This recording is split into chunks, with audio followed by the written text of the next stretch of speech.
Welcome to the AI Buzz. We cover the latest in open source AI for everyone, from indie developers to seasoned VCs. I'm Luca Antiga, CTO of Lightning AI. I'm joined by William Falcon, CEO of Lightning AI and creator of PyTorch Lightning. So probably the most interesting question that's in everyone's minds right now is the legality of certain models. What do you think are the main questions that probably executives are asking themselves right now about this, and what are things that we should be considering? I think there are a couple of angles. One is if I create a product out of this that is user-facing and publicly facing, can I get sued? And how am I liable legally? And the other one is, can I use these things for internal use to make my things more efficient? And that's maybe, less of a concern, but it's still a concern, of course.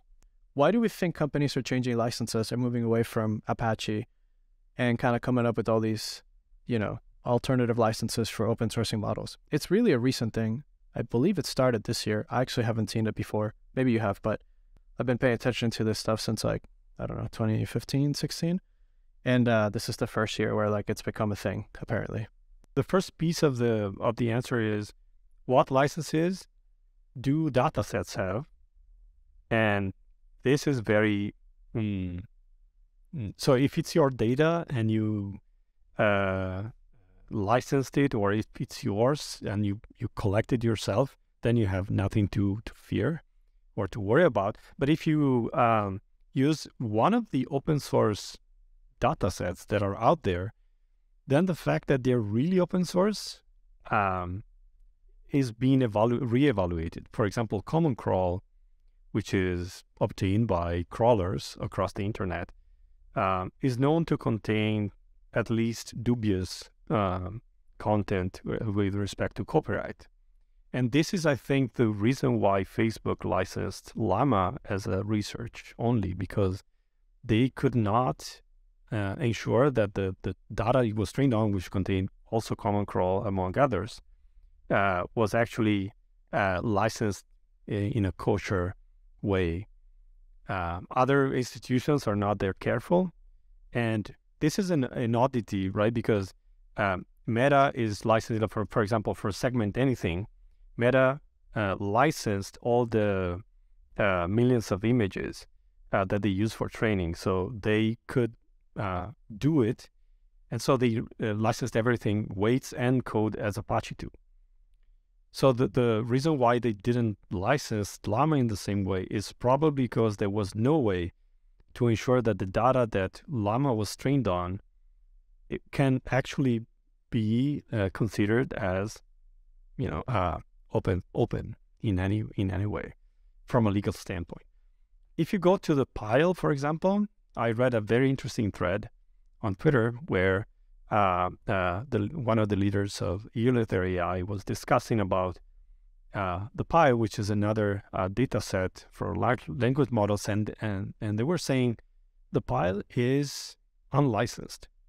So if you go and use the pile, you need to do it at your own risk. However, the models that were trained from the pile were licensed as Apache 2 by Elither AI, willingly, because they don't believe that there's a connection between the license of the dataset and the license of the model. But not a lot of people know that. So if you go and download a checkpoint that is Apache 2, you kind of assume it's Apache 2, right? There's no problems. But I'm not saying that there are problems. I'm just saying that this is all subject to interpretation. And so as a CEO, even using an open source model could potentially, if you don't do the due diligence, and I don't think right now there are any large language models that are 100% okay, due to the fact that the data that has been using research, and probably in research it's okay, can actually be used commercially. I don't think, in general, that there will be material consequences in the short term, but as you can see, the situation is not simple to navigate, for sure. And the other question was why things have started to be released with weird or non-business friendly licenses. I'm not saying GPL is weird, because otherwise this is like a framework starting right here. But I think non-traditionally adopted ML licenses in ML, I think it's more for protection purposes, in fact. So if you release something as GPL, you know it's kind of tainted. So you want to show what you've done, and you are trying not to make it used for commercial purposes. Although you can, kind of, as we explained at the beginning. But it's a way to discourage people to do so.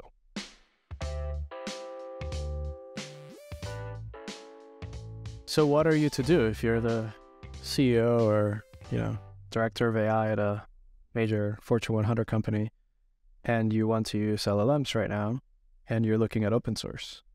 Are there any good alternatives right now? Yeah, I think for open source language models, all of them have been either trained on data sets that contain common crawl data, like the Pile or Red Pyjama more recently, that kind of tries to reproduce Llama. So I think in good faith, you can use one of the open source models, just knowing that kind of everyone is doing that. And so it would be like, you won't be alone in eventually facing legal hurdles in the future, which I think are unlikely to happen. But of course, if you use language models internally, so not for a user like facing functionality, I think that's totally fine. If you use them for user facing, then yeah, you just need to know what is what. Apache 2 models are okay. I think they're inevitably debatable if the license is like exactly that. But there's nothing we can do about it at this time.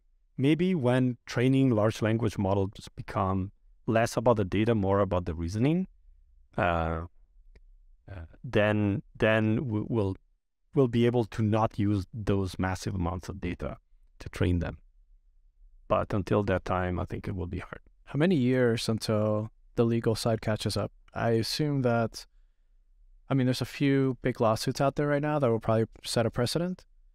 And those will probably take, I'm not a lawyer, but I assume 1, maybe 2 years to go to court to get debated. Probably, I would assume it goes all the way to like a Supreme Court or something, and then we make a decision there.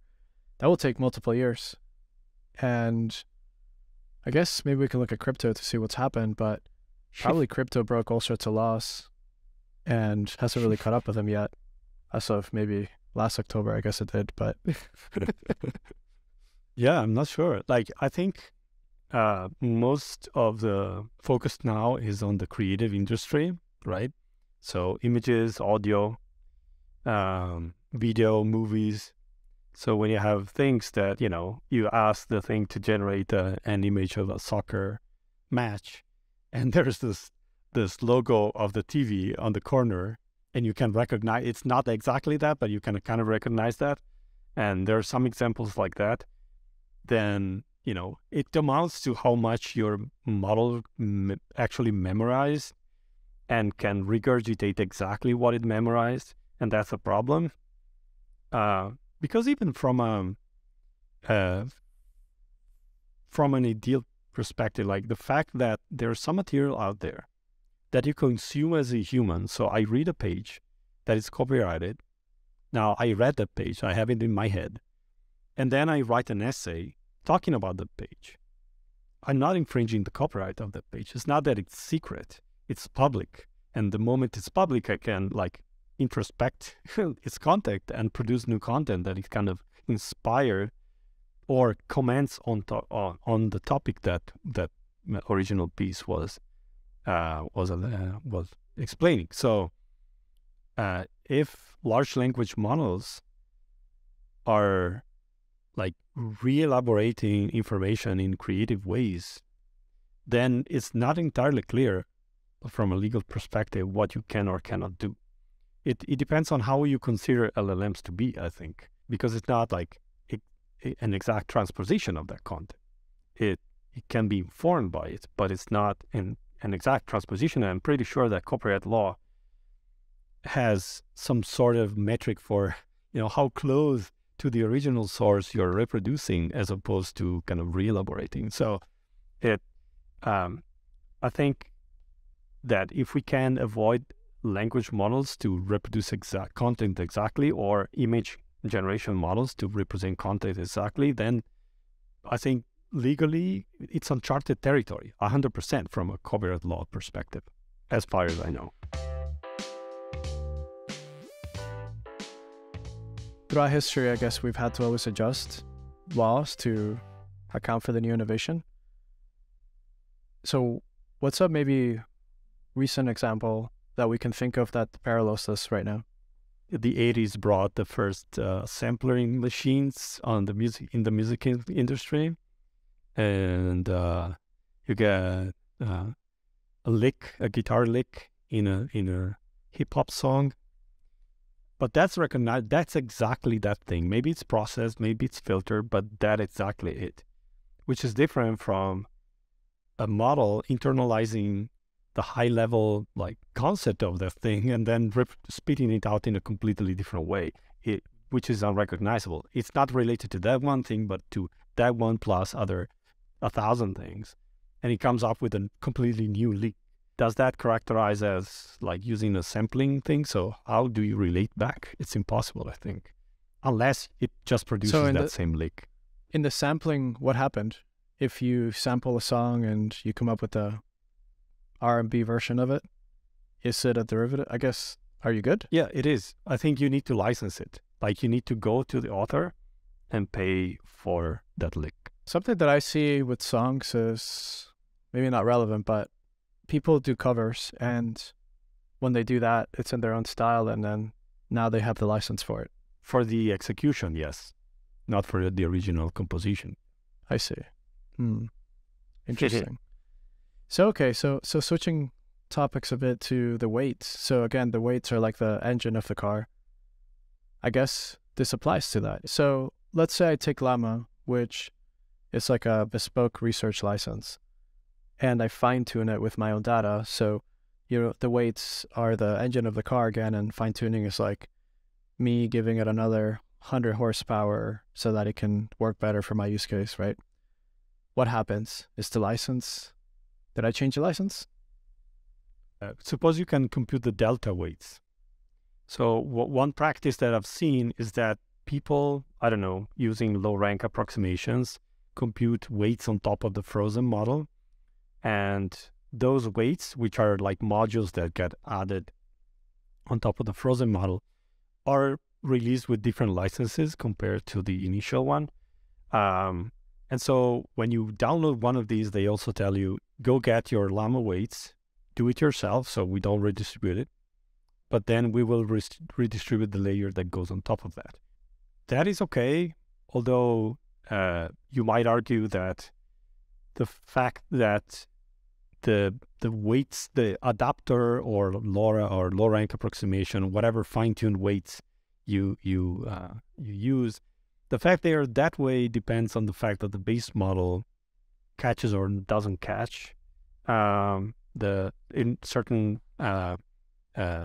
inputs in a certain way. So in a way that they're a derivative of the model, of the frozen model, of the baseline model. But this dual licensing, this is maybe philosophical. This dual licensing is something I saw happening. So distribute fine-tuned weights or delta, even if you fine-tune the whole model, you subtract your final weights from the initial weights, and this is your delta, and you can license it the way you want. Again, with plus minus standard deviation. Another kind of creative take that I've seen is companies who use ChatGPT to train their model. So you just generate the data through ChatGPT. And their reasoning is, one, the terms of service that OpenAI has might be not legally enforceable because it might be too restrictive, first. I'm not a lawyer, so I'm not going to debate that. And two, even if they are, you violate the terms of service if you compete with ChatGPT, but the definition of compete seems a little bit ambiguous as well. And then finally, 3, even if they wanted to enforce that, could they and would they, given that probably, I would assume, that a lot of their data and things are not super kosher? So there's like 4 levels into this. Yeah. I mean, there are very many levels, you're right. Yeah, I've seen it happening. Alpaca, for example, has been created with OpenAI APIs. So now if you have Llama, fine-tuned Alpaca, now you have 2 licenses. On one end, you have the terms of services, and on the other end, you have the base model being bespoke research license.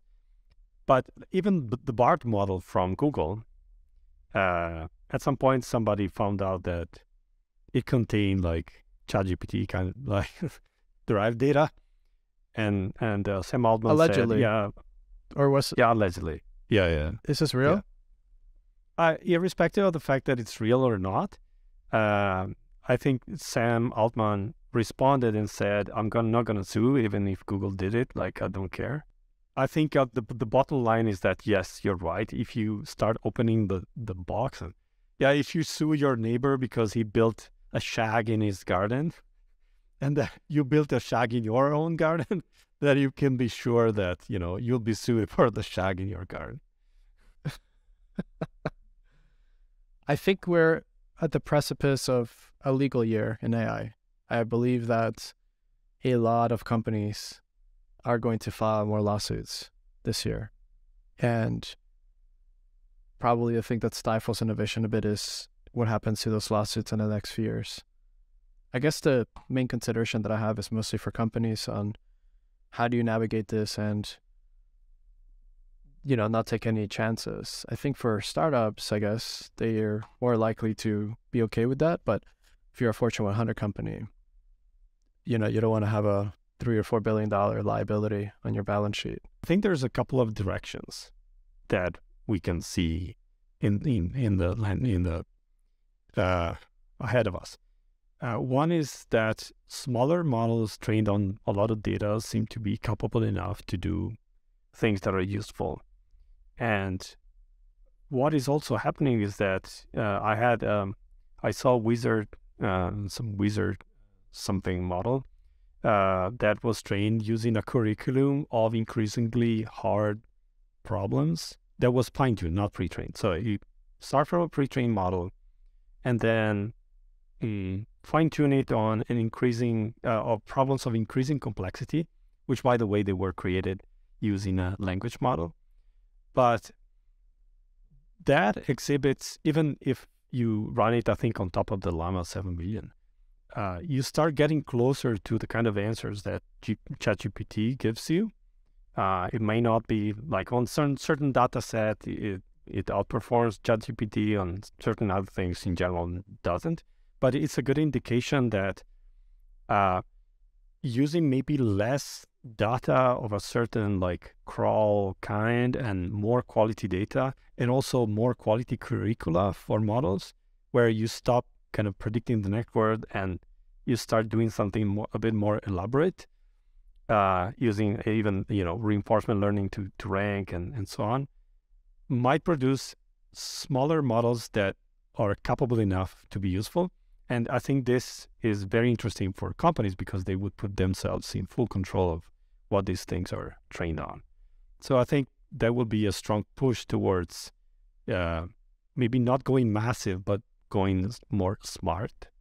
And in the meantime, probably experimentation will still go through the models that are out today. And that's not a big deal, I think, from a legal perspective. As long as the field continues to innovate and reach the point where we don't need all that data, dubious provenance data to obtain the same results.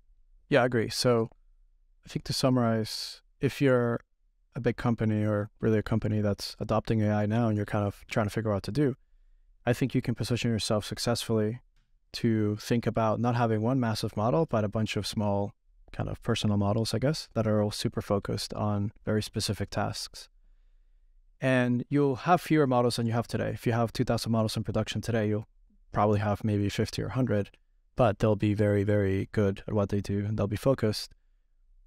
And I think that positioning yourself for that allows you to make sure that the way that you set up your teams and systems and infrastructure can support that easily without having to like over-engineer too much or spend too much time thinking about like, how do I deploy these massive models or whatever. And the real thing to work on right now, I think, is because I think, we're figuring this out, and, we're one of the companies that works a lot on model compression and these kind of things. And it's not just us, but it's a whole crew of open source people.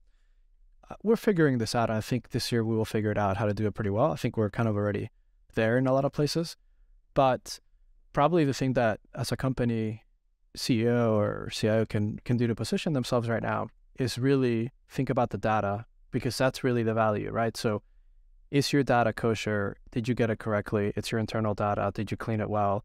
If you're already doing big data, then you're already there, right? Because you've already gone through this in the last decade. So now that you have that, what you want to do is figure out how to minimally fine-tune or pre-train a model using your own data. If you have enough data, I recommend you pre-train. If you don't have it, then you want to fine-tune a bit. And, we'll have to figure out some models that you can actually do that with. We have a few that are coming out that we're pre-training with the community that should be fully Apache 2, but, that's still quite a bit away. But I think that, I don't know, like, how would you position yourself if you're leading a company today for AI? Yeah, I would for sure go into fine-tuning because for fine-tuning, you need like tens of thousands of examples, which is not a big deal when you talk text, and then, we can go into images and stuff. But and you can condition your model to produce pretty aligned, like pretty focused outputs if your base model is good. So gaining that expertise to properly know how to fine-tune, to properly know how to prompt your custom models so that you're successful, is something that will not change as a need between here and when, like, models will be better, maybe a bit better, or will be fully licensed in a kosher way and so on. So that part will always be there. Of course, the way you prompt a model changes. If you prompt GPT-4, it's very different from whether you prompt the way you prompt Llama 7 billion. The other thing I think I would start looking into is, how do I evaluate a language model for my particular task? So how do I figure out if I made an improvement?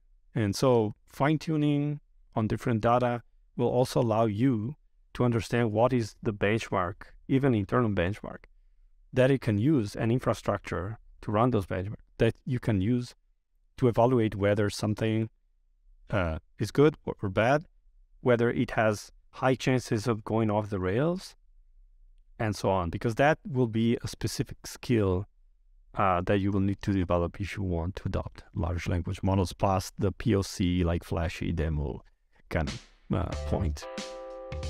Thanks again for tuning in to the AI Buzz, brought to you by Lightning AI. If you want to keep the conversation going and become a part of one of the biggest open source communities in the world, join Lightning AI's Discord server. There, members of our team and community work together to solve problems, chat about new developments, and actively shape the future of AI. Until next time.